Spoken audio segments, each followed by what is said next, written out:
is Chatter. I'm your host, Rick Collins.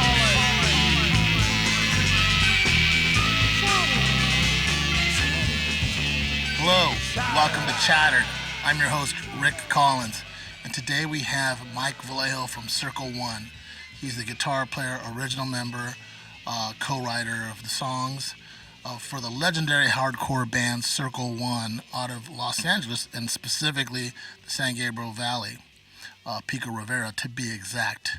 He started the band, in the early 80s, and their lead singer, John Macias, was a sort of a polarizing, controversial character, very influential in the hardcore punk rock scene. They were early innovators in the scene. But John, you either loved him, you're his best friend, or if you're on his enemies list, you were in big trouble. He had an untimely passing, and in this interview is the first time Mike has ever talked publicly about what happened and set the record straight on a few things. It's a very interesting interview. We also tell a lot of crazy stories. We've known each other for years. We played together in DECRY. We played together in the Stains with Rudy Navarro's Stains, and toured, and we used to be roommates. So there's a lot of crazy stories. And there's some that I'm not sure. There's two I'm thinking of right now that maybe I shouldn't have told, but I don't care. We got to get this stuff out there. So yeah, here we go. Circle One. Please make sure, if you can, to like and subscribe on our YouTube channel. We're also on all the streaming platforms for podcasts.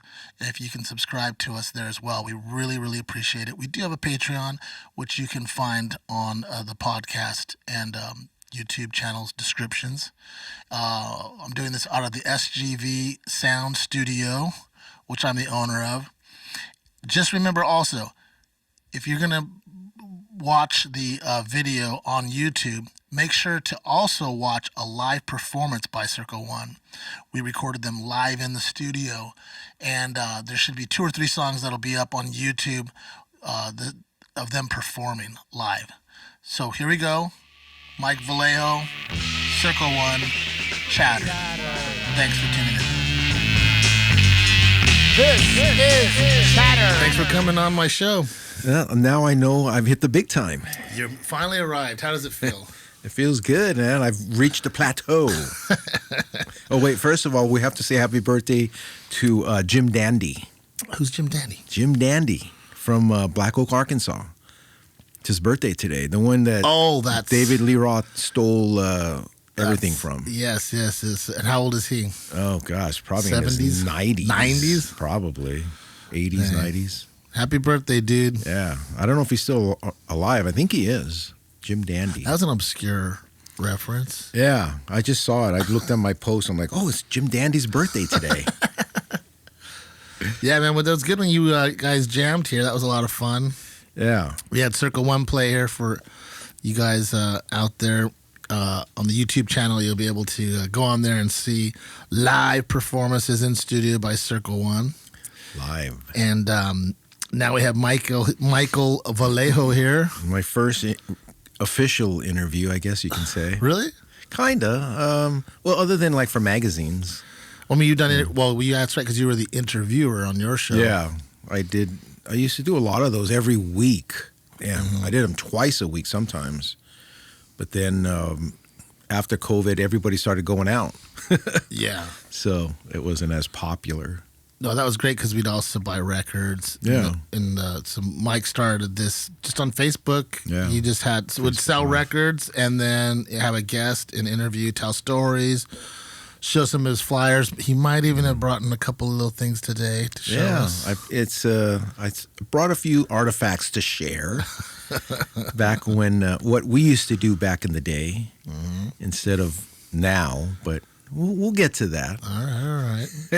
Well, let's start with you grew up in Pico, Rivera, right? Mm-hmm. Pico, Rivera was where I grew up. Yeah. By Rancho High School? Yeah, about a block away, block and a half from El Rancho, Rivera Junior High. Yeah. Oh. those are not so fun times.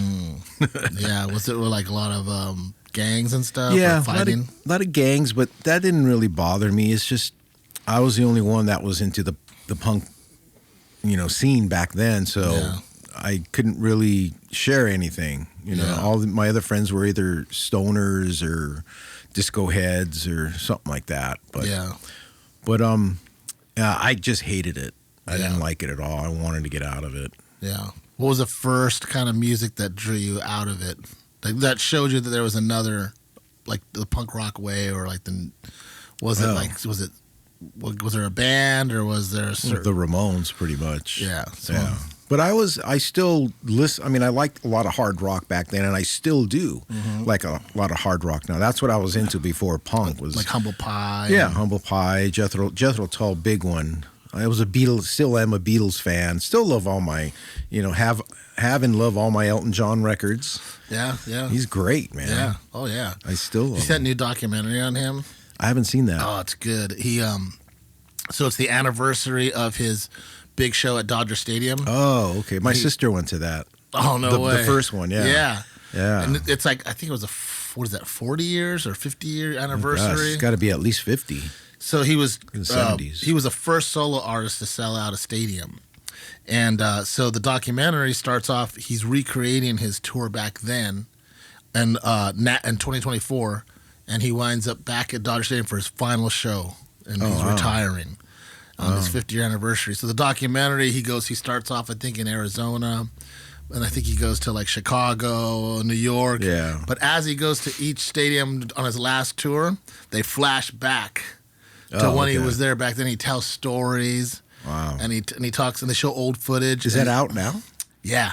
Oh, shoot. He tells some humdingers, man. He tells some good Coke stories. Is it only in theaters or on Netflix? It's on, I think it's on Disney. Oh, okay. Or Hulu. Hulu? I have one of Hulu. those. Try it on. I'll send you the link, but you'd probably love it, man, because it was like, it gets in depth, and he talks. He's pretty raw and honest about a lot of things, and I didn't know he was a virgin when he was famous. He was still a virgin. Wow. I've seen that. It was a movie. They did that Elton John movie. I saw that. Yeah. That wasn't him, but it was an actor. But that was cool. Yeah. I saw the Zeppelin documentary. Oh yeah. Becoming Led Zeppelin. Yeah. That's great. That's probably one of my favorite documentaries now. Yeah. Have you seen it? Yeah. Oh yeah. Did you hear it on that IMAX with the sound system? Yeah. I saw it in Alhambra. Oh yeah.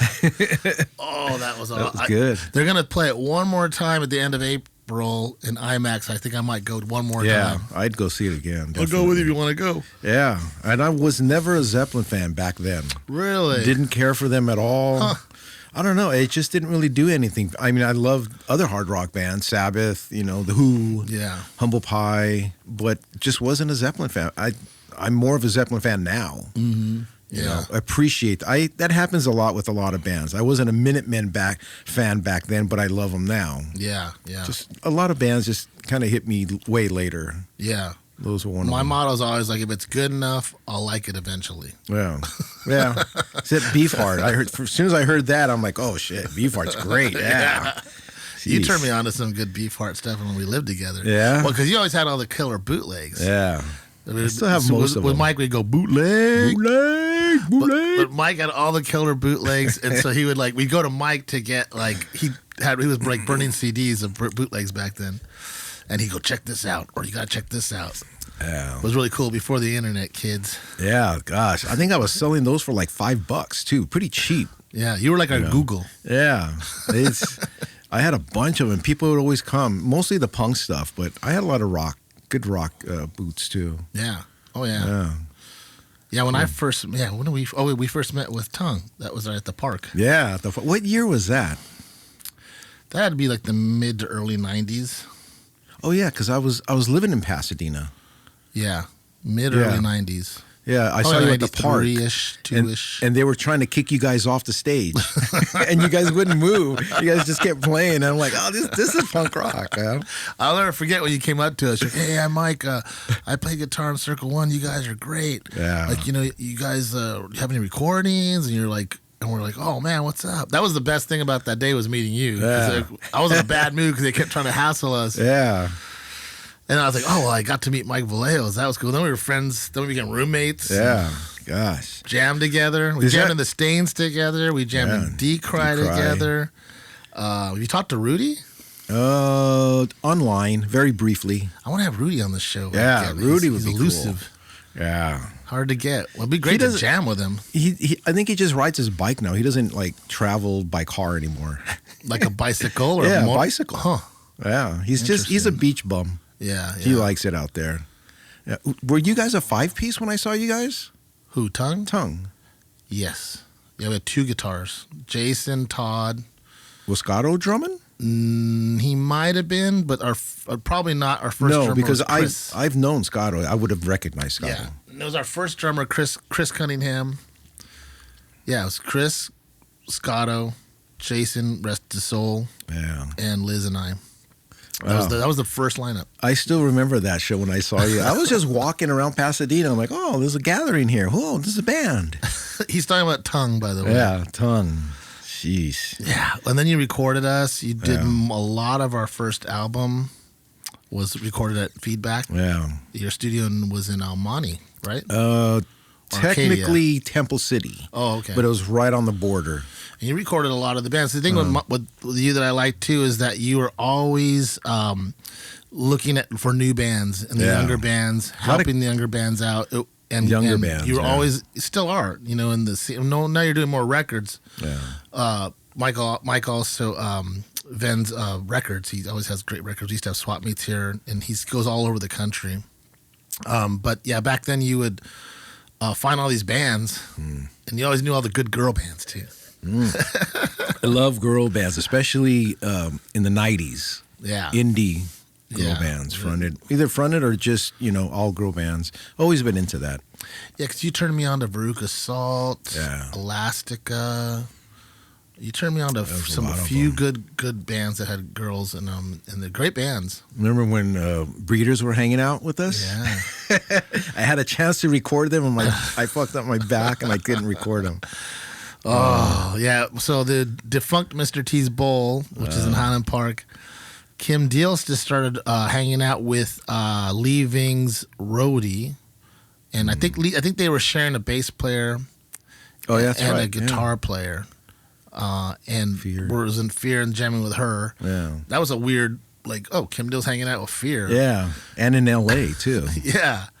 And so she was hanging out at Mr. T's and drinking whiskey, and those are she was partying in those days, and that's when Mike and I met her, and she was super cool. Then the Breeders did a little secret show at Mr. T's. That's right, yeah, on a Tuesday night. That was fun. And that was a lot of fun, yeah. And then we were going to record her at the studio. Mike started in which is now ABC, but yeah, we were going to do it on 8-track. Yeah, because she liked that 8. She was like, I love those 8-track machines. That 8-track I had. I have a video somewhere of them, a little bit of them rehearsing there that day, because they showed up, but you couldn't make it because you're back, so they just wound up practicing. At the studio? Mm-hmm. Oh, I didn't remember that. In the one upstairs one. Yeah, the upstairs one. Yeah, I remember calling her back 2 days or 3 days later, saying, "All right, I'm ready," and she's just, "Oh, well, we lost the vibe now with you. We're gonna do it with someone else." Oh man, they actually went over to Manny Nieto. I don't know if I know him. He's friends with Mondo, who's playing bass with her, who still plays with her. I just saw him on TV the other day playing with her. She's on a tour now. She has a solo album out. Kim? Yeah. Wow. And I just saw her on one of those shows like Late Night or something with, and Kim Gordon from Sonic Youth was singing with her. They're doing a duet. Yeah, and her new song's good. She has a cool video out, her new album. Wow. So then I went and visited Manny's studio, and he's, I recorded a couple of those songs on an album. He's like, that was albums. Those songs have been in the works for a long time. Yeah.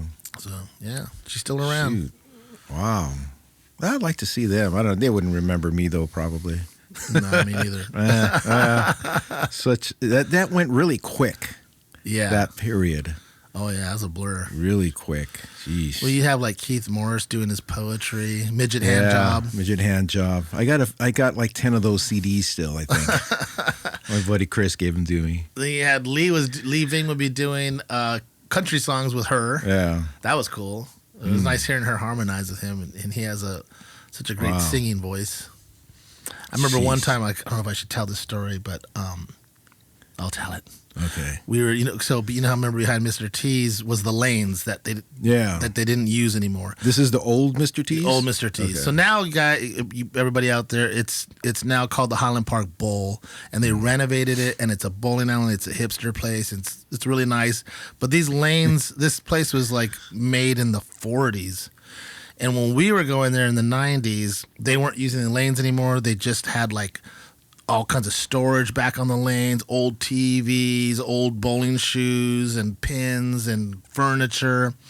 And that was the backstage for the bands. They actually put the stage right where the balls would come up, the returns. Yeah. Those were gone, and they had built a stage there, and they put up a big curtain so you couldn't see the lanes. So that's how it used to look. And everybody would party in the back. The sound guy's name was Arlo. Oh yeah. And Arlo was he liked his stuff. He liked to party. So he had his little seating area in the back. And Kim Deal and Leaving were there, and Big Frank and I went in the back. And I think she wanted to smoke weed or something. And Big Frank had a joint. Yeah. So she's hitting it, and then Lee goes, "Don't tell nobody, but I don't want anybody to think I'm a hippie, but I'll take a hit of that." So then Lee took a hit, and then we were talking, whatever. Come back there again, and Frank wasn't there, and we saw a little pot pipe, Arlo's pot pipe. So we decided to hit it again, but this time when we hit it, it had this chemical taste to it. And we're all like, what's it? And passing it, what's that? And Lee hit it, she hit it, I hit it, and I'm like, oh, Arlo smokes crack too. He must have put crack in there. So she's like, so I smoke crack with Leaving. Now he's a real hippie. And Kim Dill. And then he's like, what? I just smoked crack. And I was like, oh man, because Arlo. Yeah. Oh man. Arlo smoked crack? Oh yeah. Wow. Oh yeah. I know he was a big pothead. Yeah, no, Arlo remember his nose? Yeah. He had like a Zappa nose. Yeah, that's the Coke nose. Oh, man. That guy must be dead now, no? I heard he was still alive. Wow. And he still lives down the street from there. Well, this is like 5 years ago. He must have been his, late 60s then? Maybe, yeah. And that was in the 90s? Yeah. Arlo was super cool, though. Yeah, he was a good guy. He was a good guy. He cared about the bands. He was a good dude. And he was, they've been a band named themselves after him. Oh, that's right, huh? Arlo. Yeah. And they got signed to Sub Pop. Wow. Schmed was in that band. Was he? Yeah. R.I.P. Schmed. I did a record show there at Mr. T's. Did you go to that? Recently? No, I did it there in, in the 90s, I think. Had to have been the 90s. One record show I did. Wow. And it was there at Mr. T's. I had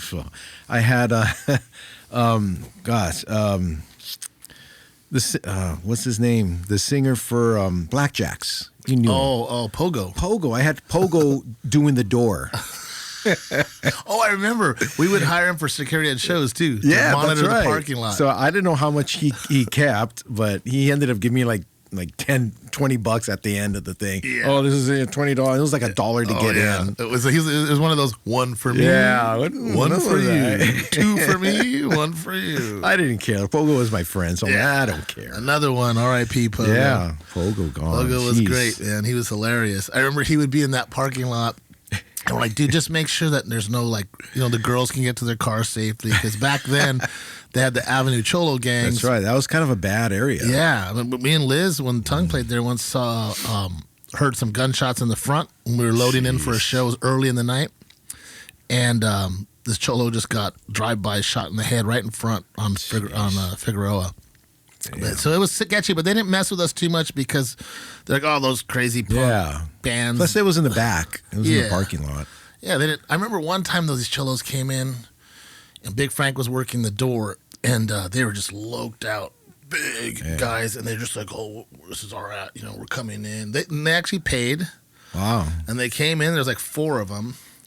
Jeez. And then who was playing that? I think maybe some weird bands were playing, like the Caltransvestites and some weird bands, maybe John Miner's band. Oh, man. And they were just there all night. This was early. They came in at like 9, and then Liz comes up to me, It's probably like 1 in the morning. She's like, remember that table of cholos? I'm like, yeah, go look at the table. Go look at them.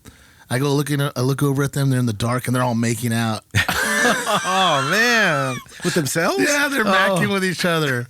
They're like gay cholos, and they just went in there so they could be themselves.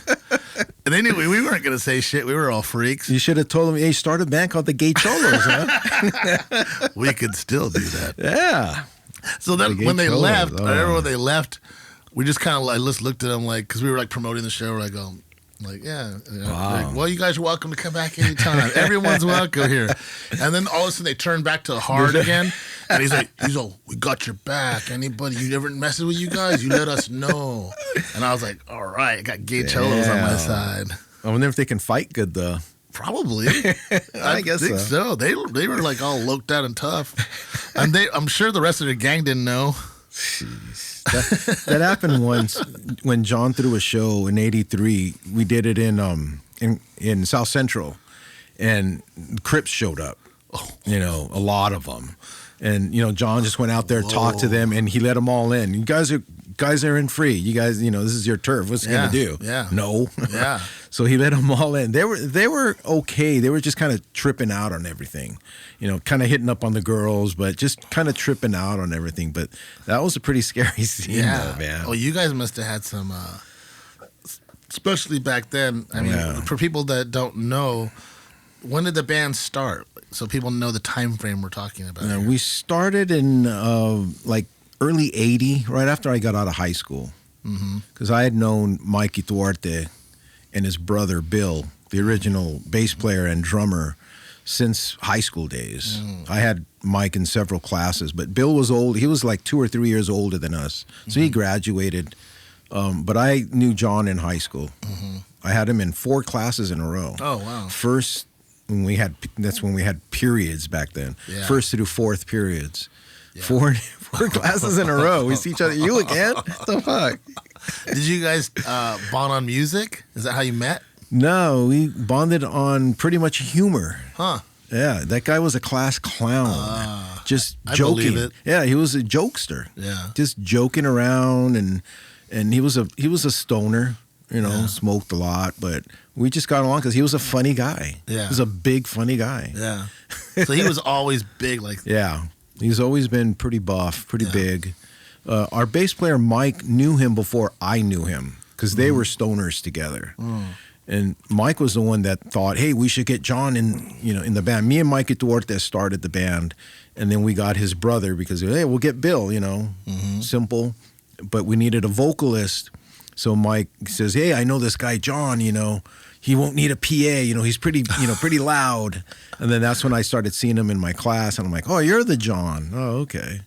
Were you a stoner too?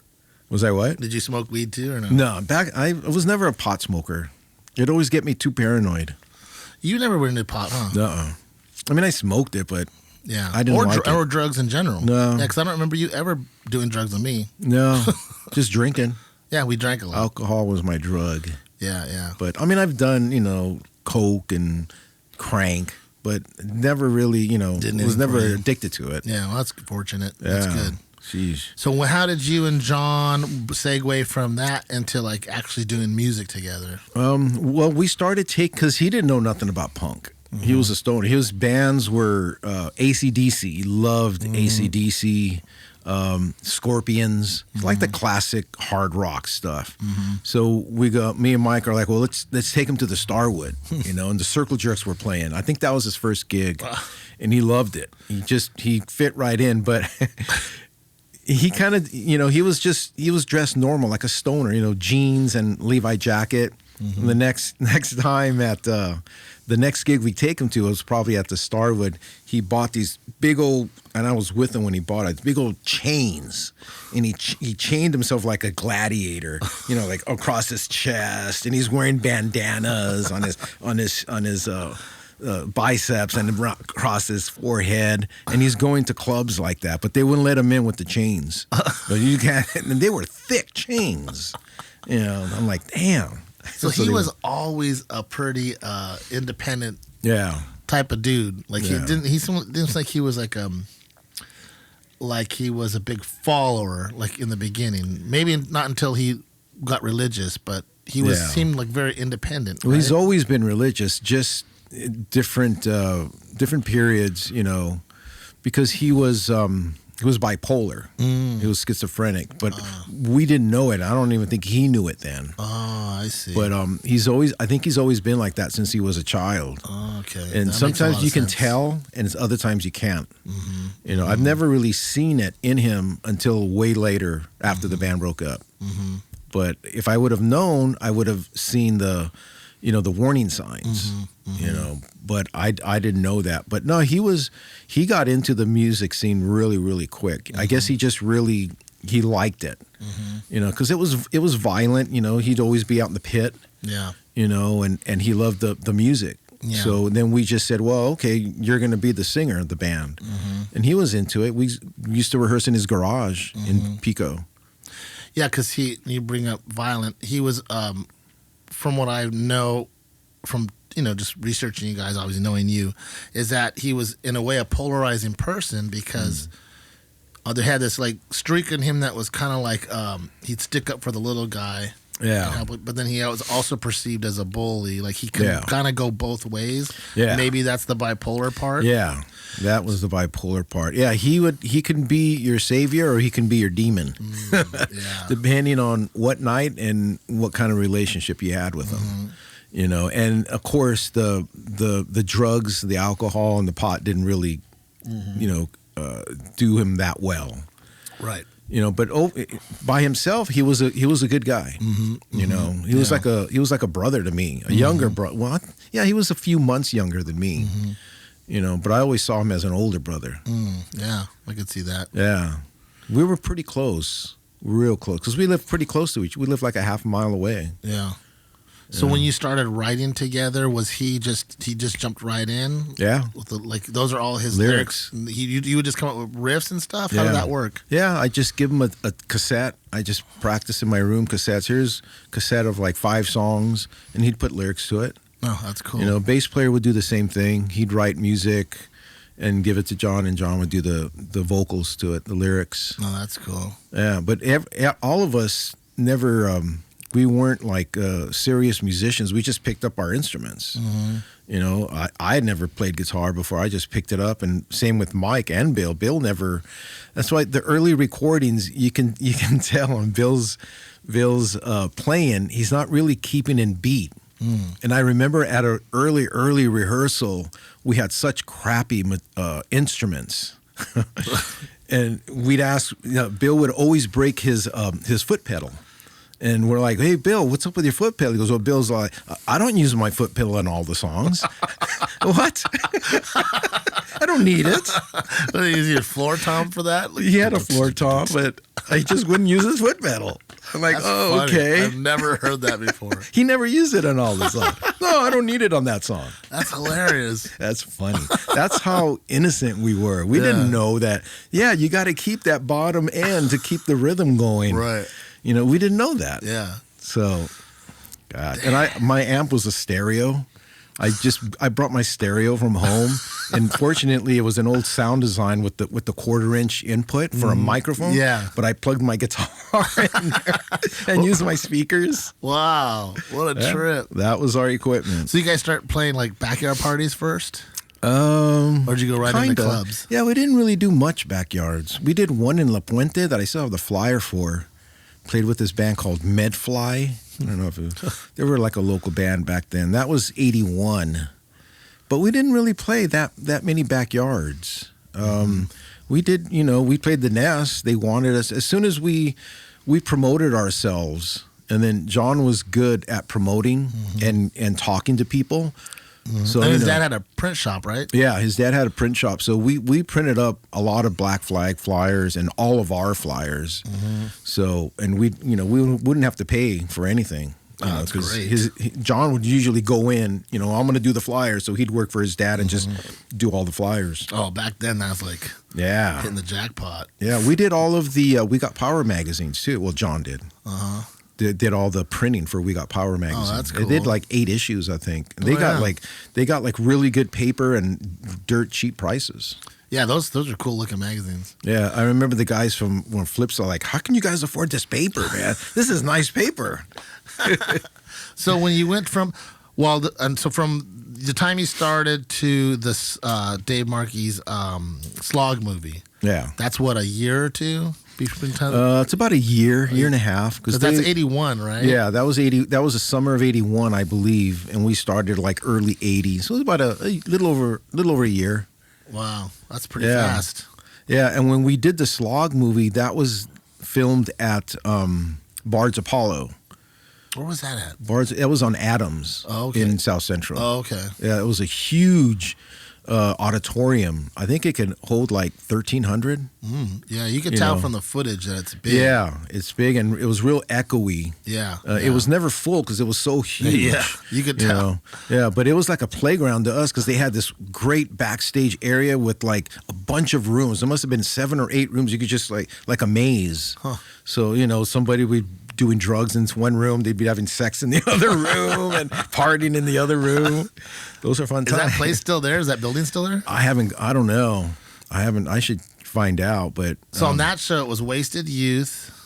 Who else was on that show? I'm trying to remember. He filmed the bands different days. Oh, so it wasn't just one show. No, it wasn't one show. TSOL and everybody. Was that the famous show with Black Flag? You guys played with them, or was that a different place? No, or that was like Henry's place. First show. Or something? That was a Cuckoo's Nest. Okay, so tell me that story. What happened with that? So that's when Flag just picked up Henry, right? Yeah, they had picked up Henry in Washington. I guess they played with him, and Dez was still singing, and I guess Dez didn't want to sing. I guess he'll tell you that story. Yeah, well, but he said he wanted to play guitar. Really. Yeah, he wanted to play guitar. Yeah. So they tried out Henry, and then they had a meeting, and they go, okay, Henry's in. So I was told that they did one show before that in San Diego. So that was his second show. Oh, wow. From what I understand, I don't know if that's true or not. But that was our third time playing at the Nest, and that was the third and last time with Black Flag and Wasted Youth.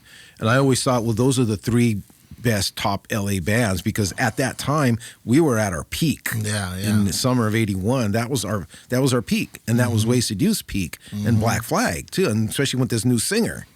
So those were like the 3 best bands in LA, and we opened first, and then Wasted Youth played, and it was we did the matinee show, and then there was an evening show with I think I forgot I think the Stains played late the second show. Oh, wow. I'm not sure because I wasn't at the second show. Oh, that's cool. But it was a really good show. I remember Henry did all of John's moves. I think he saw John perform on, and if you saw us back then, John had these certain moves that he would do, and when I was watching Flag, Henry did the same moves. And I think they were good friends at one time. Oh yeah. Well, he wrote the thing in the LA Times after he passed too. So I mean, you could. I think it's safe to say that Henry liked John. Yeah, was a fan of. They got Circle along. One. They got along really good, and there's that video footage of him talking about John's death on one of his spoken word things. Oh, that's right. He goes into it pretty good, but I heard it, and there's a few things that aren't true that I believe, because he had mentioned that John never worked out. That John never went to the gym. John always went to the gym. Oh, okay. And I knew John when he was in high school. Yeah. I'm going to the gym. He'd go to the gym and he'd work out. Right. So John did work out. So Henry just thought he was just naturally born buff. Well, Henry was like, "Oh, John, do you work out?" And John goes, "No, I don't work out. I'm just naturally like this." That's not true. John did work out. He would go to the gym. The other thing he said was that they published his graduation picture when they shot him in '91 in the city paper. John didn't graduate. So how would they get his graduation picture? Yeah. So those were just kind of things that I saw. I'm like, that's not true. What did you think? What was your opinion on what he wrote in the after John's death? They published it. Was it the LA Times, right? I didn't see that. I just saw the video. Did he write something though? I thought he wrote something like some kind of like a protest thing or about the PD. Well, maybe we should tell people what happened so that we're not getting ahead of ourselves. But yeah, well, when we had broken up in 84 or 85. I think it was 84. We broke up like 2 or 3 times, but we got back together in 91. And we only had 2 or 3 shows lined up. And we played Spanky's in Riverside. That was our last show with John. That was in March of 91. And we did the show, and it was a good show. It was probably one of our best shows we did. But John didn't really, he didn't look like the old John. He was still big and muscular, but he wasn't wearing the cutoff shirt. He was just wearing jeans and a regular button-up shirt, and he had a mustache, and he was letting his hair grow. Yeah. So he's just like a normal guy. Yeah. But he did the show really good. I remember after the show he lost his car keys, so he had to call his dad to bring extra car keys. I'm thinking, why didn't you just call AAA or something? I don't know, but his dad had to come all the way down. His family seemed supportive. Yeah, very supportive. Both his mom and dad really supportive. They bought him a PA, which cool. got stolen at a party. Let me tell you that story real quick because that's a funny one. We did this party in PICO Rivera in probably late 81, and it was at my friend's house, and his parents were away. So we load up the PA, and we're about to play, and his parents come home. Everybody out, shit. So everybody has to leave, and then John's all like, let's get the PA. And I'm like, no, just leave it there, we'll get it tomorrow. I didn't want to hassle with the PA. I think I was with my girlfriend at the time. I just wanted to, go with her. I didn't want to haul any more gear. Leave the PA, John, leave it. If we come back the next day to get it, it's gone. The guy who lives there, Pat, goes, no, your friends came and picked it up. Our friends? No, that's not, our friends weren't coming here. Well, some guys came and picked it up. So a buddy of ours, Vince, who we called Gorg at the time, said, yeah, I know who did it. It was this gang.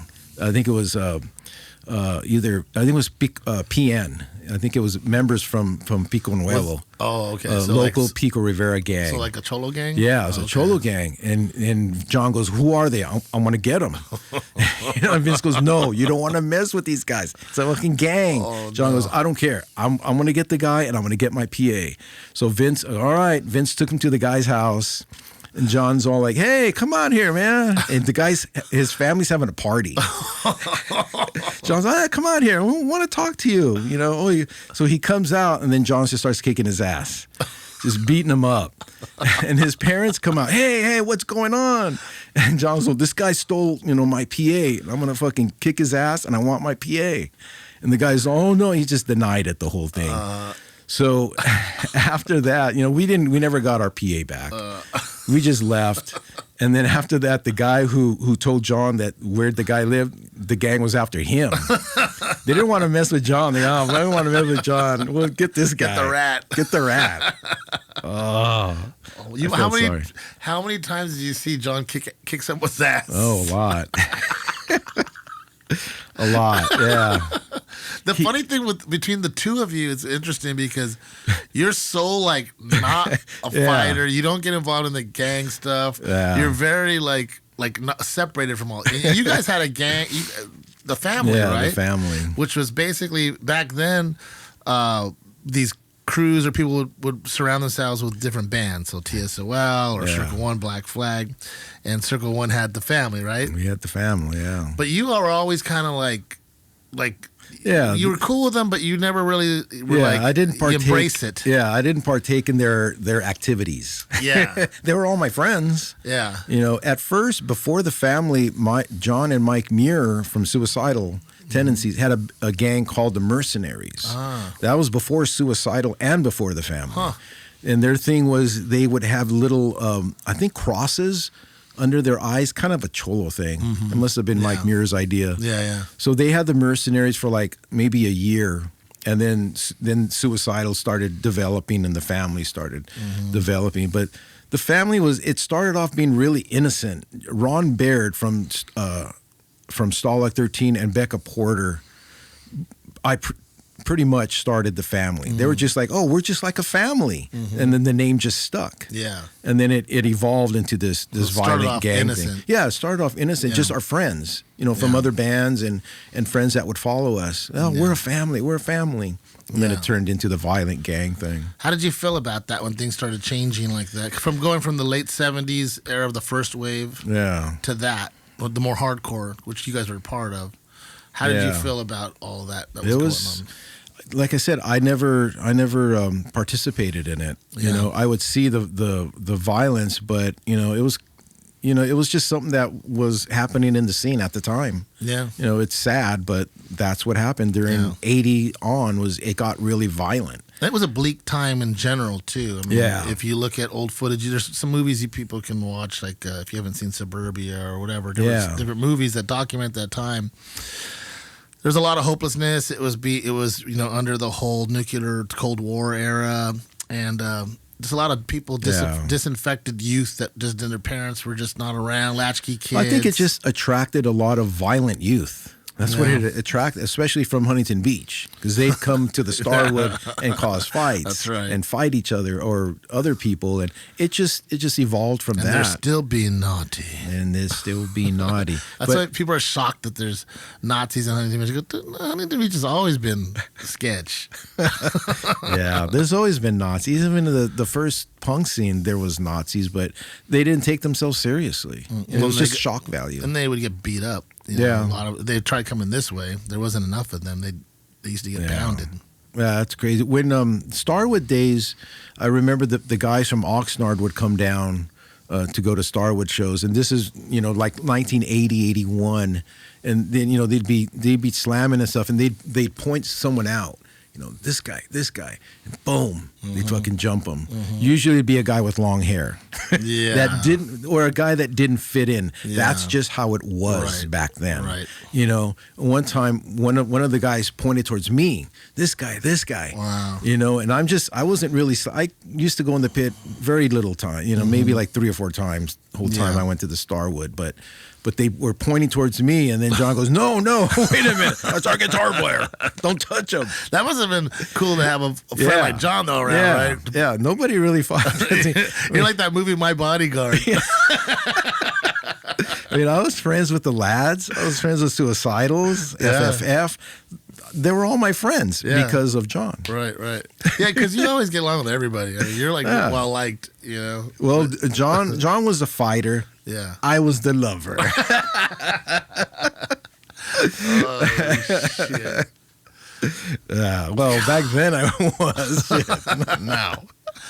Yeah, let's talk about some of your ladies. Some of your ladies were in bands, too. Yeah, my first God, was she my first punk rock girlfriend?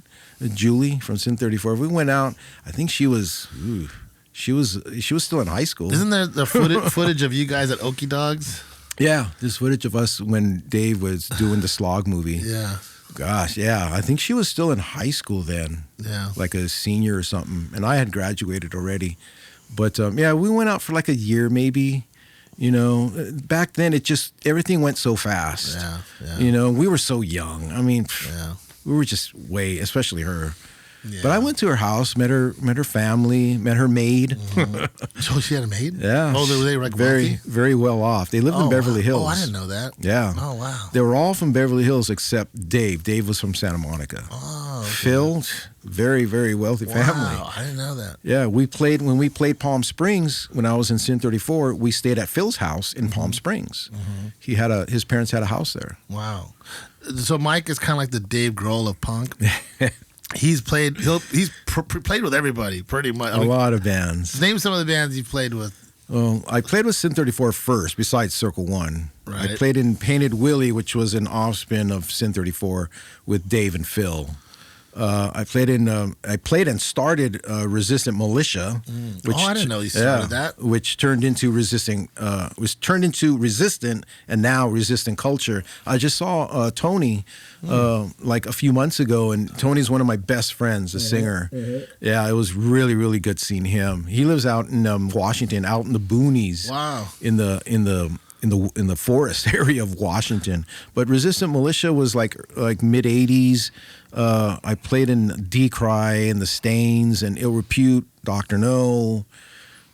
Gosh, I know I'm missing. I played one gig with Tongue. Yeah, here. Yeah. Recently. That's right, at this place. We might be calling you back. Yeah. Well, I always said, if you guys need a guitar player, man, I'd love to You're the play. first call for sure. We've been talking. Yeah. And then you and I played in this. That was fun. We played the Stains. The Stains. That was fun, dude. And DECRY was fun too. DECRY and Stains were a lot of fun. Were you in the? Yeah. When was Jody drumming with us? Yeah. Remember when we were going to San Francisco and we got lost? We went to Sacramento. We're like, we're in Sacramento. Where the hell are we? The guy that not drinking drove us there. We wake up like hours later. We're like, where are we? We're like it was 2 daytime. hours away from where we were supposed to be. He just kept driving and just totally missed the city. Yeah. Well, on the 5 you can do that if he was don't sober. Watch. This guy who was driving, our drummer. We were the drunk ones, passed out, and he was the sober guy. Didn't drink anymore, driving us, and he took us the wrong way. And Jody played in Circle One, but then we ran out of gas. And we were in morning traffic pushing with Rudy's with his leather trench coat. Right, yeah. And we're all pushing this van in morning traffic, and empty beer bottles are spilling out of the van. We're holding beers in our hands. It's like 6 a.m. People are going to work just looking at us like, what the hell? These guys are Those insane. are fun times, though. Stains was fun. Mm-hmm. And I'm glad they eventually got back together with Robert. Then you got threatened, though. Remember, who called you? Jesse Fix. Oh, Jesse Fix called me. Oh, yeah. He left you a message or something? He left me a voicemail. I still have that on cassette. No way. I told the guys from the Stains, if you ever reissue that Stains album, put this message on there. We're going to put that on the podcast. Yeah, I have it. I have that. So, yeah, I just came home one day, and this is when you had the little box, and you had to press the button to hear your messages. Yeah. So I played it, and it was Jesse Fix. I don't know how he got my number. And he was the guy, the original bass player for the Stains, and he wrote probably, if not half, most of the songs on that first album. He was a character. Watch Jimmy Alvarado's documentary on the Stains on YouTube, and that's Jesse talking in the first, saying like, I'm a killer. I don't give a fuck what happens to me, but I'm the best musician ever. You know. Oh yeah, watch that documentary. It's really good. But he also did one on the Brat. That's good too. Yeah, he did that. Yeah, he did a couple bands. But and the Undertakers. And the Undertakers. But he called me up basically, and he just left a message on the machine, and basically saying, that I didn't belong in the Stains. He was the star. He's the rock star. He wrote the songs. It's his band, and for me to quit the band. Right. And I'm just like, who is this guy? Is this guy serious or what? And Rudy's all, no, forget it. It's just Jesse. Then Robert passed away. Robert was tight with Dez. They were super tight. Him and Dez, weren't they in a band together? I think so. And Dez told me they used to go jam together. Was he in Nightmare? I think in his podcast on Shattered episode 2, he talks about how they used to get together. They were close, yeah. Yeah, they liked each other a lot. And then the original drummer, what was his name again? Caesar. No, that's a bass player. The bass player. He's still around. Yeah. Jack Rivera, he goes by now. Yeah. Jack. Oh, Jack. Yeah. Oh, Jack. You have more stories of Jack than Jack. I got. Yeah. We had a. I don't know if I should tell that one. Well, you don't want to talk bad about Jack, though. No, I like Jack, and he didn't remember what happened. Yeah. He was in a blackout, and he wasn't mad. He still likes the Woolly Bandits. Oh, okay. Wow. But let's go back to Circle One. So. I want to finish with this. John comes back. You guys do the last show in '91, and then this is when John. And there's some footage out there you could see of John. They were starting kind of like a punk rock Christian thing. That's in Another State of Mind. That's right. Yeah, that's right. Yeah. The BYO movie. If you haven't seen that, great documentary. Great documentary. It is a good documentary. John's in that. Yeah, I'm not a big Youth Brigade fan, but I like that documentary. It's really good. But they filmed some of that. That was at the Wig Factory. That was probably '83. that they filmed it. And I remember the day because I was there when I'm in the audience. You just can't see me. I'm singing in the choir. Oh, wow. Singing the hymns. Yeah. You mainly see John and his girlfriend Heidi and Richard Bolton. Yeah. So, but I'm in there somewhere. But I remember the day they came in. They didn't say they were from BYO. They said they were some religious group doing a documentary. Oh, so they kind of tricked their way in there. Oh, yeah. And from what I understand from Richard Bolton, the BYO brothers, the Stern brothers, didn't want that footage in there. But the producers thought, no, this is really good footage. You got to keep it in. And then they said that was in another state. They didn't say that it was in Hollywood. That's true. I think they said it was in Florida or someplace. True. And it was in Hollywood, Yeah. And that's when John was starting. P1X was happening, his organization, which was a promotional. They did shows, and they used to house runaways in Hollywood. It was Richard Bolton's dad's building, which was a real wig factory. They had mannequins in the back. Yeah, I was wondering why those mannequins were there. We used to rehearse in the back, and all the mannequins would be around us. The Mau Mau's used to rehearse there. We rehearsed there, and a couple other bands rehearsed there. But a lot of people lived there. Runaways would live there. And John would say, you guys could stay here, but we'll feed you. You can crash out here. No drugs, no alcohol. And you got to attend service every Sunday, which is kind of, I used to crash out there too, but we always used to go outside and party anyways and then come back in. But he had that going there. That was the wig factory. So did you notice like a big change in him around that time? Did he change a lot from when you knew him when he was younger? Like, did he become more religious? It would be on and off. So it's kind of with the bipolar thing. Yeah, it was because of bipolar. The first time we broke up in '82, early '82, he just goes, we got to have a band meeting, and he goes, I can't do the band no more. I got to leave. He didn't say why. He just says, I have to leave. I cannot sing the band anymore. So we're like, oh shit, I guess the band's broke up. Which I was bummed because I wanted to do the band. Yeah. And then a month later, he's all, well, let's get the band back together. Or maybe not even a month, like 2 or 3 weeks later, and I should have realized then that was the pattern. Yeah. Well, we didn't have that. I didn't know. Back I just thought, okay, he wants to start the band. Cool. And then we got Mike Duarte back in the band. He had, but we didn't get Bill. Bill didn't want to play anymore, our original drummer. But Mike was a little different. He was more interested in doing other things, even though, he goes, yeah, we'll do Circle One. But I think we only did like 2 shows with Mike, and then Mike quit again. And then that's when we got Jody Hill and Danny Dorman. That's the lineup that's on the first LP. Yeah. So, yeah, but then, we broke up again like a few years after that. We had Tim Gilman and Reed Gilchrist in the band for a while. And those 2 guys, along with Jody Hill, were in a band called MIA back in 1980. The very first MIA. Before Vegas, before Ventura's MIA, they were MIA. And they did a few shows.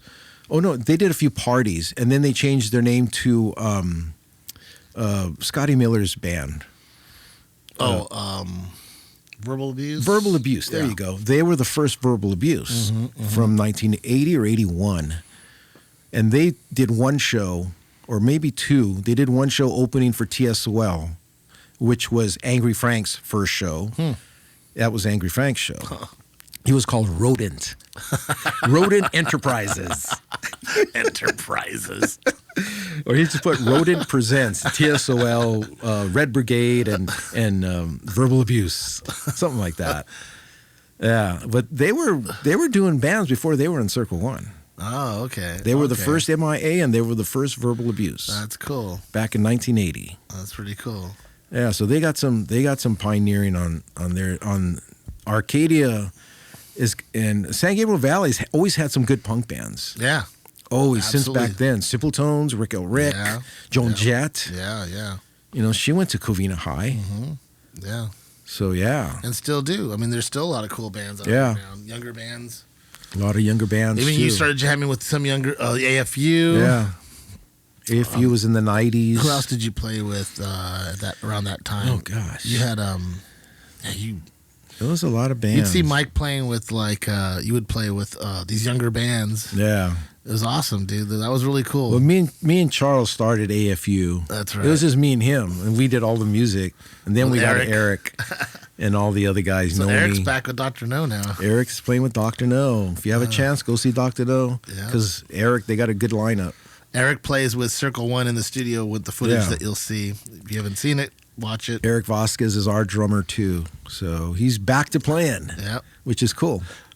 He was just a little wee one. Yeah, he was. Met him. Gosh, he was in high school again. Yeah. When I met him, probably 15, 16. Yep. Playing drums, great drummer. Yeah. And just totally. And now he's in the music biz. Yep. He's a big time. What is he? He licensed music. He licenses music. He does. He puts. He even writes music. There's a new show that came out that he wrote the music for. Really cool. Yeah, I'm glad he's doing good. Very proud of him. Yeah, him and the other young kid, the drummer. He played in Dr. No too. I always forget his damn name. He's an engineer and he's a mastering engineer. Oh, cool. Yeah. I'm sorry, I forgot. My memory isn't quite as good. Cut, and then we'll bring it back. Short term. I remember 50 years ago. We'll flash it on the screen right here. I'll remember his name as we go by. But and Eric's company is called Sync Stories.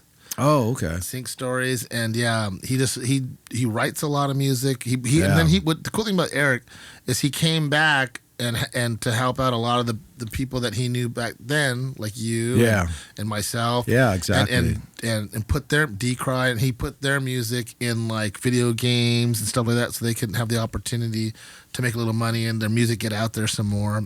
Yeah. And then most recently, the TV show. Shoot, I'm drawing a blank. We recorded the song here.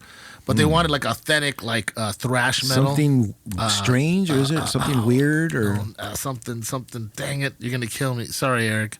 But we recorded here, and Eric like wrote everything and practically played everything. Yeah, I saw that. It was freaking rad. The video of that. That was cool. He got us on a snowboarding video about, like 5-6 years ago. Early Circle One. They paid us a couple $100. Cool. And then he got us on a TV show. Eric, that's it? Yeah. That was a snowboarding video. And then he got us on a TV show, and he sent me the clip, and it's just these punker kids in a record store, and the cops are interviewing the punker kids, and you can hear a highway patrolman in the background. Oh, that's cool. or High School Society in the background. That's so I'm like, yeah, okay, that works. All right, so back to John. Okay, so John, this is when we're getting to the point where, because I want to hear your perspective on this, and you could stop me if you don't want to talk about any of this, because you've actually never talked to me about this. No. And you don't talk about it, actually, very much. Not really, no. But I do want to ask you, please don't feel obligated, if you want to share your perspective on what went down with John's passing. Well, the only thing I know is what I read in the papers. I know the family sued the Santa Monica Police Department. I don't think anything ever came about. What year was this? Was this 91. So this was the same year. Yeah, this was March of 91. And I still have the newspaper clipping in the Times. I read it again. And again, going back to Henry Rollins' story, they didn't shoot him on the pier. They shot him near the mall on Colorado Boulevard. See, everyone thinks it's the pier. Yeah, it is the pier, but it's not the pier. It's near the mall, because he apparently he told his mom that day, I'm going to go to San Diego, because she mentioned that to me. He said, he's just going to San Diego. That's what he told me. But somehow he wound up in the city of Santa Monica, and he must have been having an episode, because he was trying to, again, according to the newspaper, he was trying to break in cars, trying to find an unlocked car. I don't know why. He didn't do that. He went into a restaurant, I think it was a Denny's, and started yelling inside there, and I think punched a lady that was sitting in one of the booths, and then went on the pier and threw an off-duty security guard over the pier. But he didn't land in the ocean. He landed, I think, in the cement or the sand part. My God. So it wasn't the water, but it was probably worse. Because the story I always hear is that the water. Yeah, it wasn't the water. Oh, wow. He threw him on either the sand or the cement part. I don't remember. Shit. But he threw that security guard over the pier. Then people started calling, hey, there's a crazy guy here. You better send the cops. But it was funny because at that same time, there was another person, according to the paper, doing the same thing like a few miles away. A crazy guy just ranting and raving. So the police come, and they said they chased him away from the pier on Colorado Boulevard, and that's where the mall is. They said it was like a block or two from the mall, and John stopped and turned around at the cop. I think there was 2 cops, but he had his jacket over his arm like this. So the cop said, stop, stop what you're doing. But John didn't stop. He just like walked toward them, and he had his jacket over his arm so they couldn't see what was under the jacket. So they might have thought he might have had a weapon, whatever. Either way, you see a big guy like John coming towards you. Yeah. You're not going to pull out your billy club, which they probably should have done. Right. The guy just whipped out his gun. Especially back then. Yeah, especially back then. This was 91. Yeah, no cameras and shot him, yet. I think 3 to 5 times, like twice in the 2 or 3 times in the chest, and I think one in his head, and then he landed on the cop. He kept walking, and by the time the bullets affected him, he was on the cop. Wow. So and then I guess he just fell, and that's where all the blood is there. I don't think he ever got shot on the pier, so I don't know what Henry saw on the pier. Yeah, because the story that I've always heard he was on the pier, that he was preaching. Yeah, that's what you always hear. That he was yelling, saying that he had a Bible and he was preaching, and that they told him to stop. And the security guard, he throws him over into the water. Is the story for? Yeah, and that they shot him like 40 times or something. All these cops showed up. No, but I even when on Henry's video. Henry's quoted as saying, John was saying, God will see that you die, pig. And in the paper, it never said that. Where did Henry get all this? I don't know. Same place. Were there witnesses or anything like that you know of? Probably, but I've never talked to them or heard anything about him. I don't know where Henry got all of his information, because he's quoting John of talking and saying these things, and and I'm like, it didn't say that in the paper. Right. I'm just going by what the paper said. Yeah. That's all I know. Yeah. But when we played at Spanky's, this happened like 3 days after. Wow. This was a Saturday night or Sunday night. I didn't know it was that soon. Yeah, after. we played Spanky's Sunday night, and this happened either Wednesday or Thursday in the day. Just a couple days after. Wow. And John was okay then, you know. Yeah. He was real mellow back then. He just wanted to do the show and go home. He didn't want to socialize, hang out, party, nothing. Yeah. I'm going to do the show. I'm going home. All right, cool. Yeah. It just seemed like his mental condition, and this happens a lot. I've seen this with some of my friends. As they get older, it intensifies. Yeah. If they don't get meds and they get help, it gets getting more and more. Well, severe. he was prescribed medication, but he said every time he took it, they'd give him a bad side effect. He'd hear voices, he'd see things. I remember in the late '80s when I was still living in PICO, Rivera, he walked to my house and he had a long beard. His hair was real long and it looked. Well, I didn't recognize him at first, and he was me, John, and I'm washing my car in my parents' driveway, and that's the only time he ever preached to me. Never preached to me before. He just said, "You got to be good with God. The end of the world is coming. You got to be good with God." I'm like, "Oh, all right, John, that's cool. It's cool." I'm gonna wash my car first. Yeah, let me just finish washing my car. But that's the only time he ever preached. I've known him for those 20, 30 years, and never ever preached to me. But he did do that, and before that, he made a trip to Jerusalem. He went to Jerusalem and lived there for about a month. Wow. He said he just walked. He said, I just walked the land. I walked the land. And that's when he looked like almost Jesus, because he had the long hair and the beard. Yeah. But he was there for at least a month, just walking. Wow. Interesting. Interesting guy. Just back then. They didn't diagnose him well. Give him these. Try this. It didn't work. Try this. Didn't work. So he was probably trying to self-medicate with the weed and whatever else he took. Yeah, and the weed didn't really help. And then it sounds like he was trying to be sober at one point. Yeah. But when you're sober, that's when it all comes in. You know, now you have no shield from it. You know, the mental health was really bad back then. Just they didn't know how to deal with it. Yeah. You know, and unfortunately, he got caught up in that. You know, I wish I would have seen it sooner, and then I would have. That's the only one thing I regret about being in that band is I should have taken control of it instead of John. I left it to John. I said, whatever. Yeah. You know, I was having fun, you know, other ways. Well, but you were a kid, too. Yeah. I was you know, a teenager or you know, 20, 21, 22. But I think if I would have had control, it would have lasted a lot longer.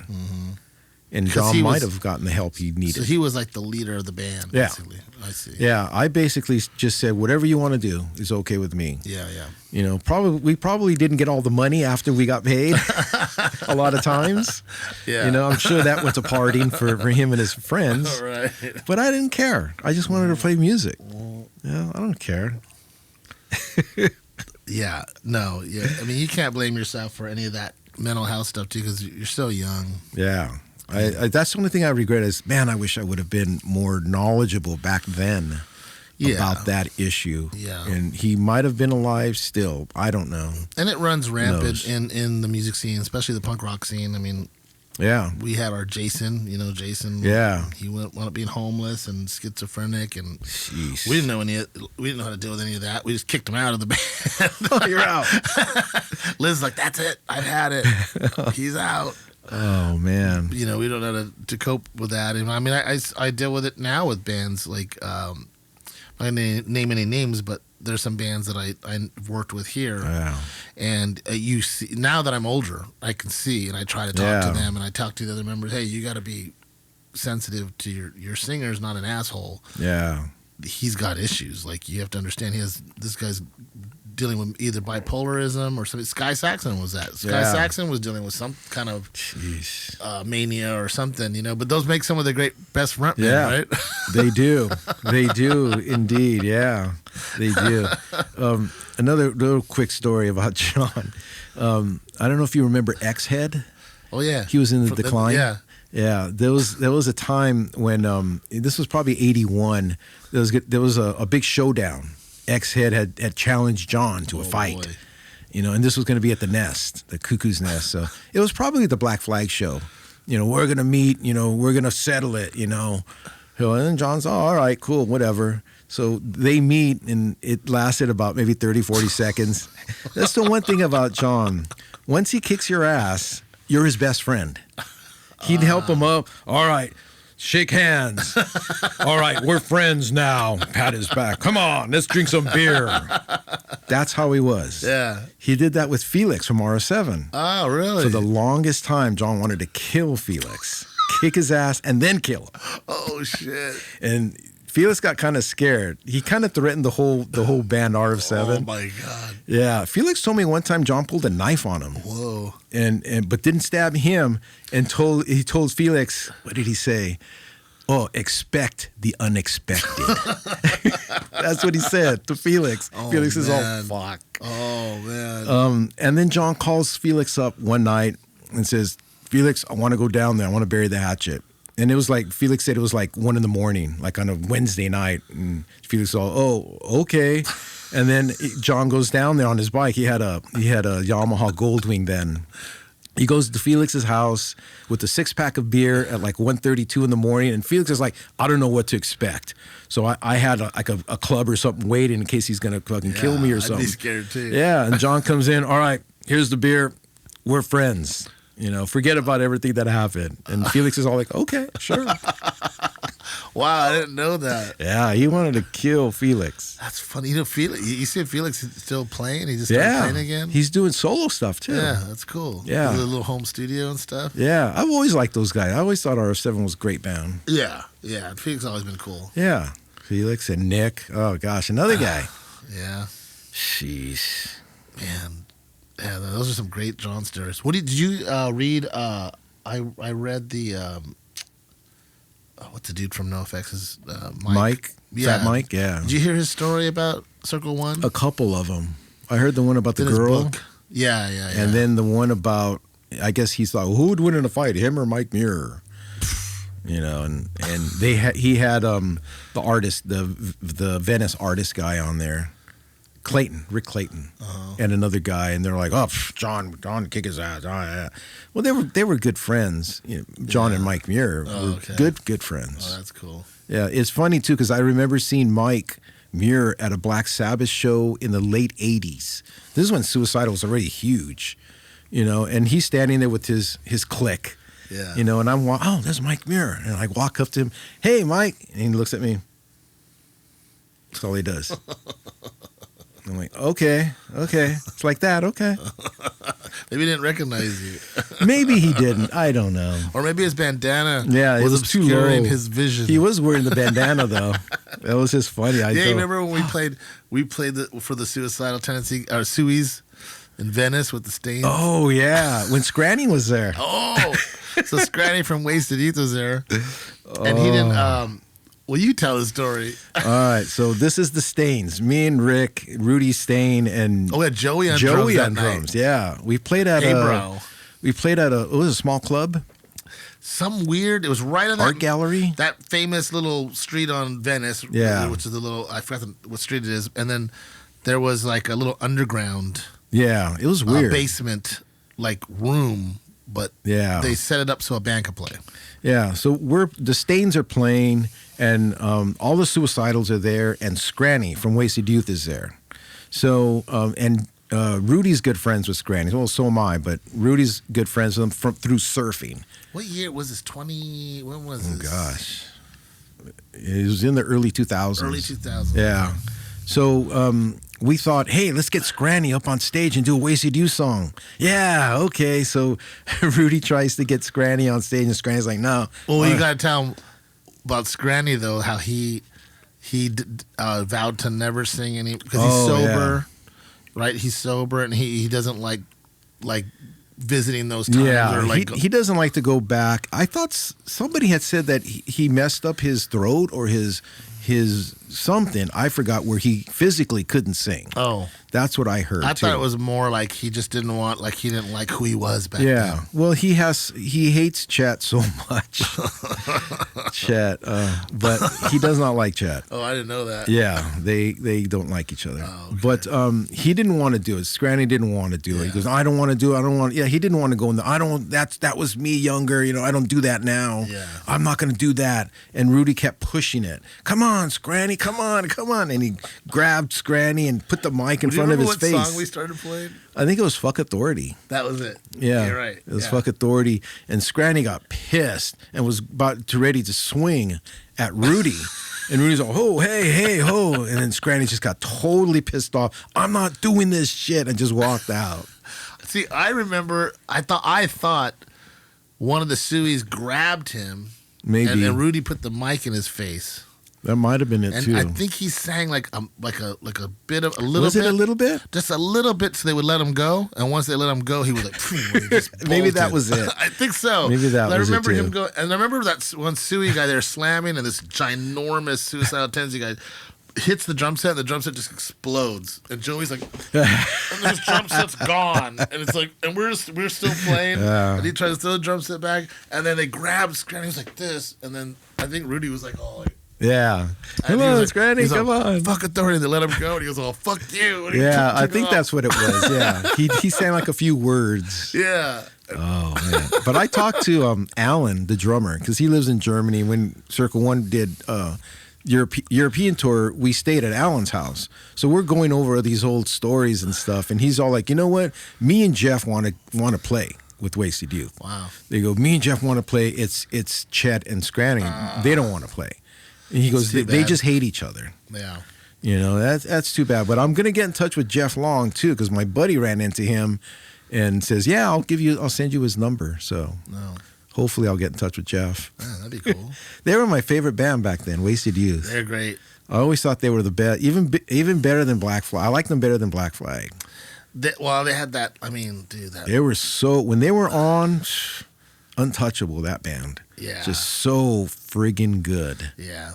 They were really good. Man, they were great. Great bass lines. Yeah. As a bass player, I remember really loving Jeff and Jeff's, Chet had his own style. Yeah. Alan was just a wild man on the drums, and Scranny was a great front man. Yeah. So they were really good. LA's Wasted Youth. LA's Check Wasted it out, Youth. kids. Yeah. So what's new for you, Mike? What's going on? Are you playing? What's going on? Well, Circle One is technically still around, but we don't play much. We play once every 6-7 months, maybe. I vend records, so I'm usually off every weekend vending somewhere, selling records. Not just punk stuff, reggae, ska, jazz, classic rock, all kinds of stuff. So if I'm in your town, yeah, I bought a lot of records from Mike. Yeah. And also, Mike, if you want to see him on Facebook, you could look at his old episodes of his show. Yeah, they're still on Facebook. He interviewed a lot of cool people on his show. Yeah. And if you'll probably see, if you're a vinyl freak, you'll probably see or meet Mike out there. Yeah. At a record show. I'm always at record shows, usually PCC or Buena Park or somewhere out of town, out of state. I got to do a lot of out of state shows. You going to Colorado? Yeah, we went to, we're doing Denver this coming up weekend. Oh, cool. And then Reno, I'm doing Reno.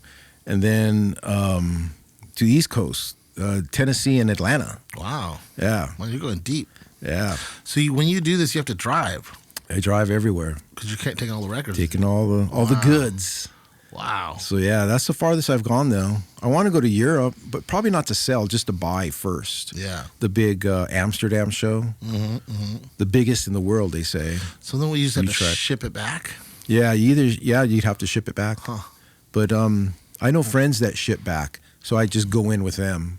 I probably wouldn't bring back as much as they do. Yeah. Maybe just like 3 or 4 boxes of stuff. I saw Alex from Record Safari went out there, and he was like, just had all these boxes. Yeah. I think he went to Japan too, but he goes all over. Alex, Nat from Radiation does that. Oh, really? My buddy Aaron does that. He's been to Japan 4 or 5 times already, and he's done Europe. All those guys have done other countries. I haven't done that yet. Yeah. Not yet. I got invited to go to Denmark though a month ago with a friend of mine, but I couldn't go. She goes, free trip. She paid for it and everything, but I'm like, fuck, I want to go, but I can't. You just have to do a little. Yeah. Look. No, I would have lost money on doing like 4 shows. Yeah. Like this past weekend, I did really good, so I would have lost several thousand. Do you still have a pretty good collection? Yeah, I still have all my collection. Oh, really? Do you have like a core collection that you never are going to get rid of? Like that's your core? Well, I say that, but I think for Denver next week, I think I'm going to start thinning my collection out. We got on 7-inch, bro. Yeah, I got 7 inches too, bro. That's right. Yeah, I got some. If anything, I'm going to probably get rid of all the 7 inches first. Really? Yeah. Come on, dude. Well, you going to do it in Denver? Well, I'll probably do it in one of my yard sales. That way I don't have to pay anybody else to vend. All right. I got to start going back to your yard sales. Yeah. Now. Probably in another couple months. Like right before summer, I'll probably have a big yard sale and sell a lot of my 45s, and then get Candace from Mystic out there too, and she can sell Mystic stuff. Oh, that's cool. Yeah, she does that. She was supposed to come last time. Candace. She's really she's a sweetheart. Yeah, she couldn't make it last time though, so maybe this time she'll come out and sell the Mystic stuff. Can I share some stuff here? Let's do it. So this is the stuff we used to do, especially me. And Circle One, when we started, we made our own shirts, we made our own banners. We everything we made, we never bought nothing. We always made it ourselves. I like the bag. Yeah. Look at that bag. Hold the bag up for the camera. The Colonel knows. See, and Jody Hill knows this. This was my guitar bag back in 1981 to 85. This was my guitar bag. No, shut up. No, not this specific one, but I always used a plastic bag. Finger licking good. Yeah, this is what we used to do back then. We made our own shirts. Ooh. See that? That's pretty cool. Can you see that all right? Now, how did you do that? Stencil. That's really cool. I cut the stencil out and just spray painted it. You could tell that's a really old shirt. Yeah, my Dill shirt, which doesn't fit me anymore. Well, it might fit me now. That's a really cool shirt. See, it's got the holes in here, and I used to have buttons on there. That's fucking cool. This was probably made in 1980. Wow. Yeah, I made that shirt. We made all of our shirts, man. And then I made buttons. This was like buttons I made in the 70s. Late 70s. Let me see. I don't know if you can be able to see this. Here's a Rhino 39 button. Oh, yeah. I don't know if you can see that. No? Kinda? A little homemade job. See, back then I used Scotch tape. Is this better or worse if I go like this? Worse. Is it? Yeah, you probably need to go back a little. We'll take pictures. Well, here's a bigger one. Here's a Screamers one I made. Oh, that's cool. This is probably 78.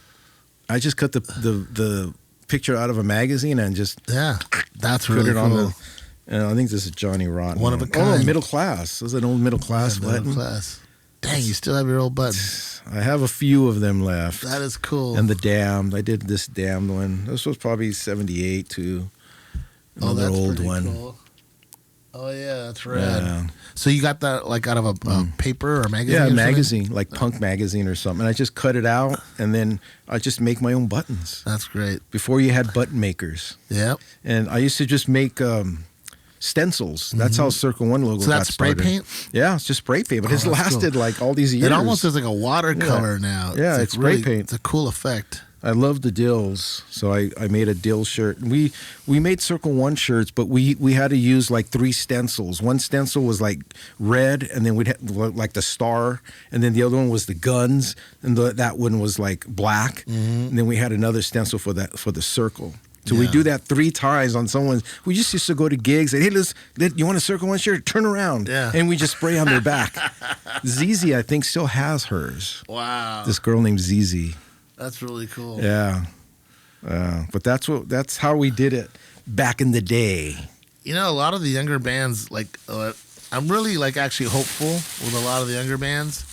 Yeah. Because they're into that now. They're into doing stuff do it like yourself. that and learning about that. Yeah. And I mean, there's a lot of cool younger punk bands, especially Australia has been popping out some really cool punk bands. I've been hearing, the good thing about social media is you get to hear all that now. Yeah. Yeah. But I only bought a band shirt once. All the other ones I've made, and that was a Germ shirt.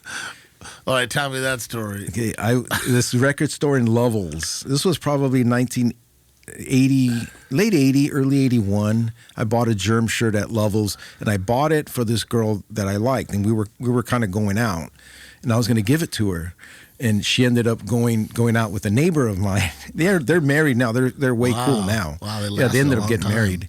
Yeah, so I'm like, okay, cool. You married him, and married me, but I was going to give it to her. Have you ever been married, Mike? No. Wow, look at you. Never been married. How did you dodge that bullet? I wonder myself. No, I don't think I'm married material. Just not into it. I think I was back then. I wanted to, like in the early 80s, but thank God I didn't, because that probably would have been a disaster. Well, you might be have a family and gone a whole other direction. Yeah. One girl I really did, but we were both immature. It was just a love thing. Our maturity wasn't there. Yeah. So I'm glad it didn't happen. Are you single and ready to mingle right now? I'm single, ready to mingle. Ladies. Other than my kitties. I take care of my cats. Mike actually rescues a lot of cats and helps to put cats in homes as well. Another side thing. How cute is that, ladies? Yeah. I only have 2 cats right now, though, but my neighbor's got 5. So we, when I'm gone, she takes care of my cats. So, and then when she goes on trips, I take care of her cats. Yeah, I've referred people to. I think even Liz. She had a bunch of cats. Did she yeah, she called me. Yeah, those she cats? messaged me, and I wanted to foster them, but she was saying something about they're a little too young now. She goes, "Oh, they're kind of too young to foster." And then plus, I was going out of town that the days she said we need foster people for these dates. I was out of town. Oh, okay. Kim would have done it, but I didn't want to bother her with that. So it's funny. Liz is so funny. She's like, because those cats look so cute in the pictures. Yeah. I'm like, man, those are the cutest cats. She's like, not really. She's like, I don't really like cats. She's like, really? Liz, Liz, she's like, they stink. She's like, I like hairless dogs better. Oh, she liked that. She Yeah. had that. She still Chihuahua. has one. Does she? Yeah, King Tut.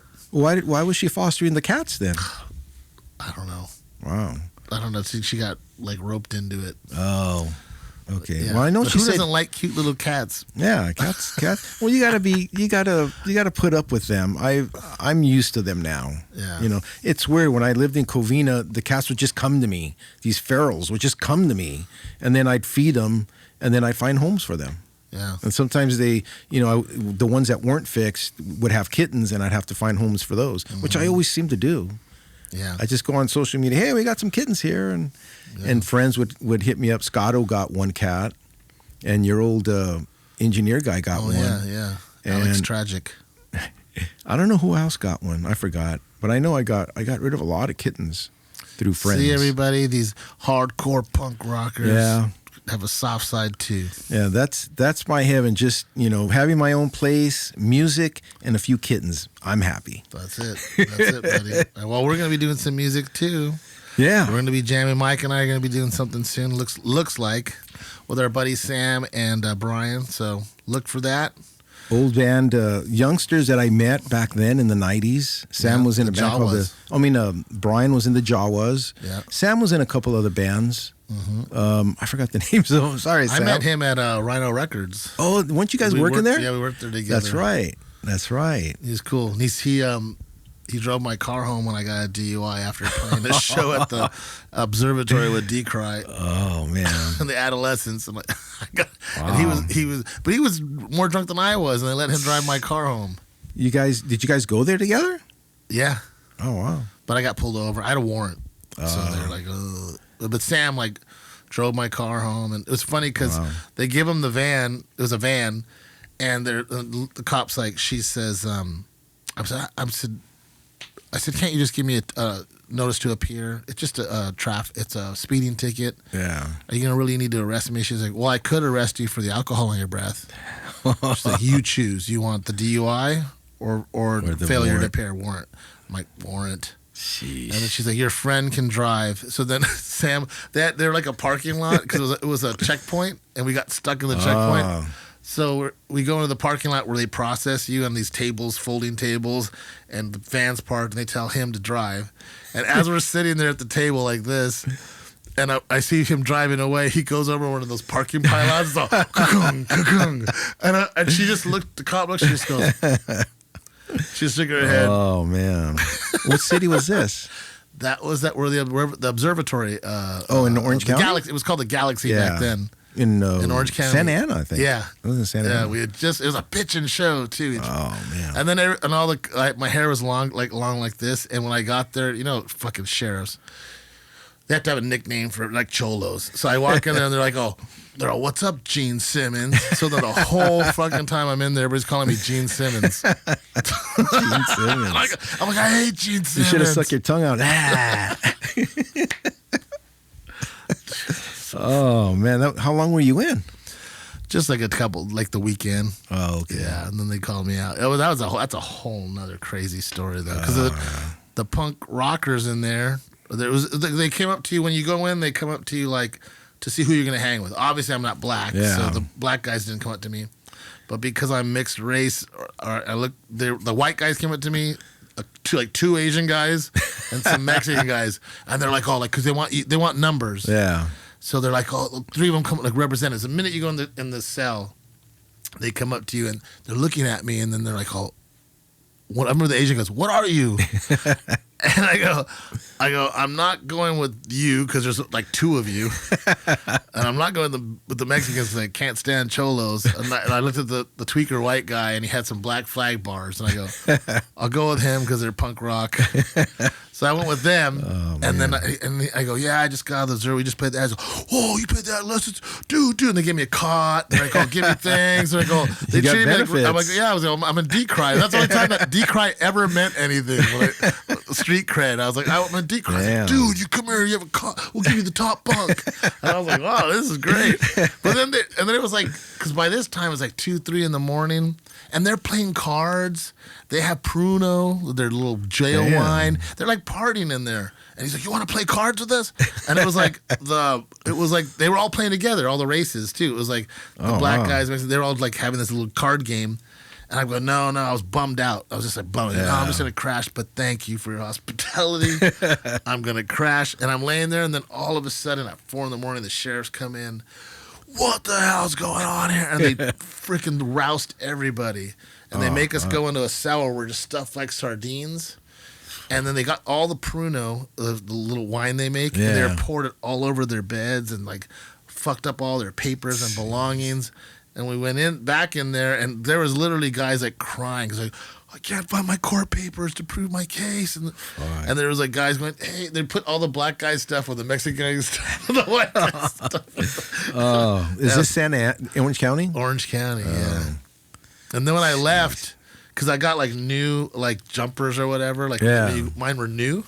So when I went in, I was for like 2 days, and they called me out. The guys that helped me out, they go, his were all tattered. He's like, can I have your good ones before you go? And the sheriff's standing there calling me. I go, yeah. So I pull mine off. I give them to him. I put it. He's all, oh, well, you making those are your new buddies now? He's like, oh, you're planning on coming back? And I go, no, I'm just like, I don't know. He goes, bam, and he hits me with the billy club right here and knocked the wind out of me. He's like, you still want to come back? You with your buddies? And I was like, no, whatever, dude. He's like, all right, Gene Simmons, get out of here. Damn. You should have said rock and roll all night, party all day. Spit some fire at him. Oh, man. Well, thanks, Mike, for coming. Any other story? Anything else you want to say before we sign off? We kind of covered a little bit of everything now. Yeah, we covered a lot, man. Yeah. I appreciate you being on. Yeah. No, pretty much. I mean, there's a lot of other stories, but we can maybe save them for next time or whatever. Well, give me one more. Yeah, one more. Let's see. Give me one more good story.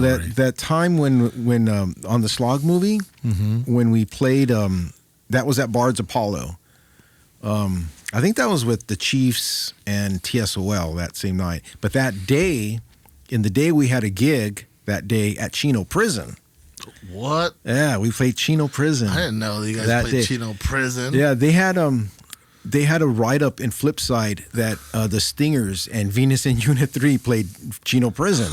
So I wrote them. I just said, "Hey, doing letting Circle One play a prison?" I just wrote them saying, "Hey, I'm in a band. Can we play at your Can you facility?" imagine that band playing a prison? Yeah, and they said, "Sure." And then I said, "Well, we're a punk band," and they said, "We don't care. We just want entertainment. Cool. We'll feed you guys, some food, and that's your pay." I'm like, "All right, cool." So they sent us these forums, about 10. Each one had to fill out a form, your name and if you die there, who do you want them to contact? So we fill out the forms and we take. Dave Marquis went, Julie, my girlfriend at the time, went, and this girl who's a lawyer now. Remember we went to her house about the lawsuit that your friend was suing us? We went to that girl's house, that blondie girl's house. She was a lawyer, Frank's friend. Oh, Kathy. Yes. Kathy. Yes. Her when she was a teenager. Yeah. So she went, Julie went, and Dave Marquis went to Chino Prison with us as our guests. You can be our guest at Chino Prison. So they was Dave filming? Yeah, no, he wanted to. Oh. He brought his camera, and they said, "No, you can't film." Damn. I wish he would have filmed that, but they wouldn't let him film. So they brought us in a golf cart. We all had to go in this golf cart. We parked in the parking lot. They brought us in this golf cart in this about a 500 capacity auditorium, like a gym. So you can see the basketball courts are up. So we're playing on the stage. There's no guards in front of us, just inmates, and they're all groups, blacks, whites, right. Yeah, they all get segregated. Yeah, they're all grouped, and they're all like staring at us in the beginning. And I'm like, oh fuck, I don't know how this is going to turn out. But they're all commenting on Julie and Kathy, because those are the only two girls there. Oh my God, they are these chicks. Hey, come on over here, girls, you know. And I remember the guard saying, oh, you know, just ignore them, you know, they can't do nothing. I'm like, well, there's no guards in front of us. They can just rush us. Yeah. But they didn't. I guess they knew, you know, they'd get in trouble for that. So we only went through half of our set because John kept giving him shit. Oh, you know, what was he doing? He was just saying, you know, well, what do you guys want to hear? And then people are yelling out, Leonard Skinner, Led Zeppelin. You know, he's like, fuck Leonard Skinner, fuck Led Zeppelin. And then we go into like one chord or something, or F-O. This one's for you, F-O. And we go into F-O. I don't want you. Well, fuck off. And they were getting pissed. They didn't like that. Yeah, I'm sure. You know, and then John kept saying, oh, you guys think you're really tough, huh? Well, you guys are in here and I'm going to be out there. That's how tough you are. And he's giving him shit the whole time. I'm like, no, John, don't do this. There's nobody guarding us, man. And you can see the guards are like, oh shit, something's gonna happen, something's gonna happen. Like, and they're throwing stuff at us now. They had these I guess they were eating sandwiches, so they would roll up the bread slices into a ball and then throw it at us. And they were throwing fruit at us, apples and oranges and bananas. I remember Bill caught one like that, and he starts eating it. I'm like, man, you're eating prison food. They put a razor in there or something, and he's eating the apple. Oh, that's hilarious. We went through like maybe 8-9 songs, and the guard said, "That's it, no more. You guys got to go. That's it."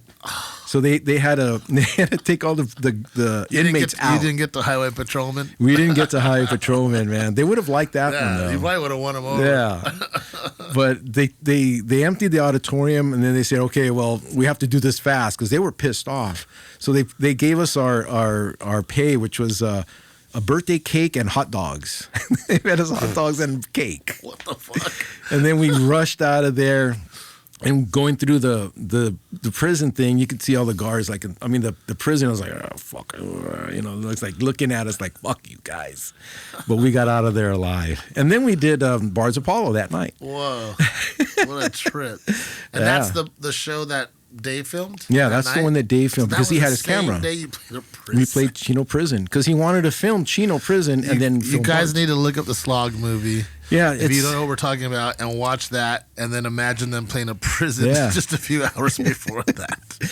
That's the best LA documentary, is The Slog. That's Who were those my two opinion. kids that were running around spray painting in the beginning? Oh, that was Junior. Those kids were hilarious. Yeah, Junior was a friend of Dave Markey. Got this little kid. I think he was a homeless little kid or something, and he would bring him to shows, and everybody just called him Junior. The guy's like fucking 6 foot now, and he's fucking buff. I'm Junior, remember me? Is he still around? Yeah, I think he's still around. And the other guy was, I think his name was Mike, and he's still around too.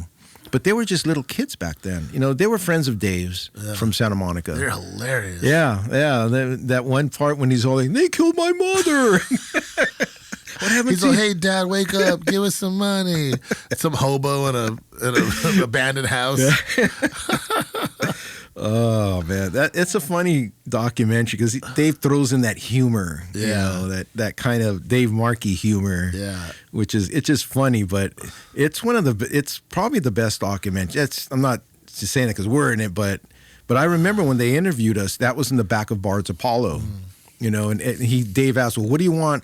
What do you want the punk scene? You know, what do you want out of this punk scene? You know, and John's like, oh, to overthrow the government. You know, and Bill's all, oh yeah, we need leaders like Martin Luther King and JFK. And then they asked me, and I go, I just want to have fun. Yeah, that was the best answer. Have fun. That was the best answer, and that's actually pretty much summed up your attitude. Yeah. As opposed to pretty much John's attitude about everything. You were always like that, you know. Yeah, John did have big ideas, though. Yeah. You know, he wanted to buy this big army truck and go to people's houses and pick them up and take them to shows. I thought, oh, that's cool, man. But it just never happened.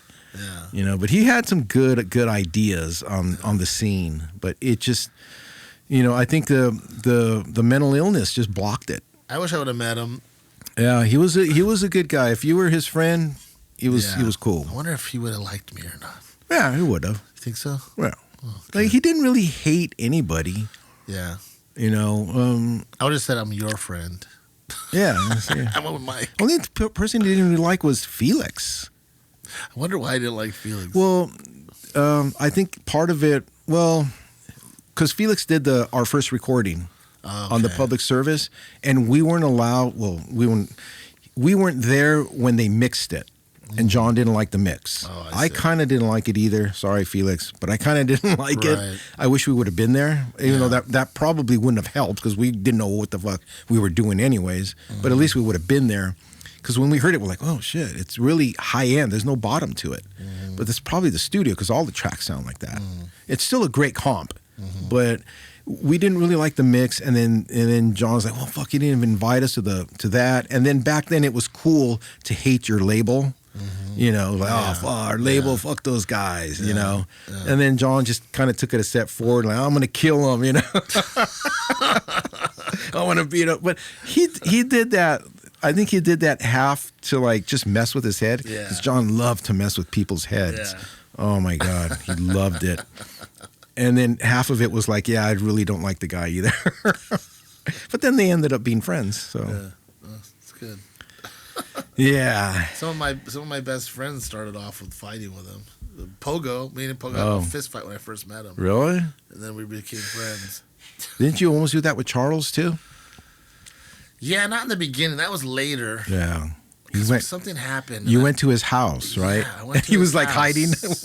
No, he was like, what was it? I can't remember what the argument was about. But he was pissing me off, and we were like talking shit on the phone. I was like, you think you're so. He's like, well, fucking come over right now. I'll fucking go over there right now. I go, fuck, I'm not scared of you. And in my head, I'm like, can I take him? He's pretty tough. So I drove all the way to his house. And like mad. And I just went down there and I get out of the car and he's just smiling. And I'm like, let's go, mother. He's like, and you know, he's just all like, he's like a little bulldog. Yeah. And I remember thinking in the back of my mind, like, I really hope he doesn't want to fight because I don't really want to have to fight him. Yeah. But it was like a principle thing. I was trying to out psych him. Yeah. And he just goes, I'm not going to fight you. And he had this smile on his face like, I could kill you. I could kill you, but I'm not going to. I remember like, yeah, that's right. You're not going to fight me. Yeah. And I remember then turning around going, woo. Yeah. Glad he didn't want to fight me. That would have been tough. There's some funny stories about that guy, too. Oh, yeah. Even though I love the guy, but, oh, man. In AFU. Oh, I'm glad I didn't stay with that band. The stories that Eric told me were like, oh, yeah. Man. Oh, yeah. Jeez. He wrote me on Facebook and apologized for like kind of like a blanket apology, like, hey man, I know I haven't seen you in years. I just want to apologize for some of my behavior in the past. Like, there's nothing to apologize for because we never like we were fine after that. Like when he did that, I think we had a beer, like we hugged and whatever. That's as tense as it ever got with him. But because we went to his high school graduation, me and Liz. Because he was like, hey, I'd be really honored. It's really hard to graduate, but I'm going to graduate, and I would love it if Tung came to my graduation. So we were like... Yeah, he loved Tung. So we were like, okay. So like I think 3 of us went to his graduation. Wow. And he was all happy. So Tung's at my graduation. Yeah. And we love Charles. He was a good dude. He's Big Mike said he's a security guard now. That tracks. In Vegas at some casino. Oh, really? Yeah, he said he saw him at a casino and he's a security guard there. Because I thought he was up north, but maybe he was, I think. Him and his girlfriend or wife, whatever. And then Mike said, oh, yeah, I saw him in Vegas. He's a security now. Like, oh, okay. That's good. Well, hopefully see him sometime. Yeah, I'd like to catch up with that guy again. Yeah, I'd like to see him too. He was kind of like a little bit of John. Yeah, I saw. You kind of had almost like 2 little Johns, or another John in your life, almost. Oh yeah. Who was another one? Who else did I have that I thought? Oh, another. You attract. Those Resistant Militia was kind of like that too. Yeah. Tony was pretty violent. Oh, I didn't know that. Oh yeah. Yeah. When they were a speed metal, those guys would. Yeah. Well, that was back in what was that? Mid '80s.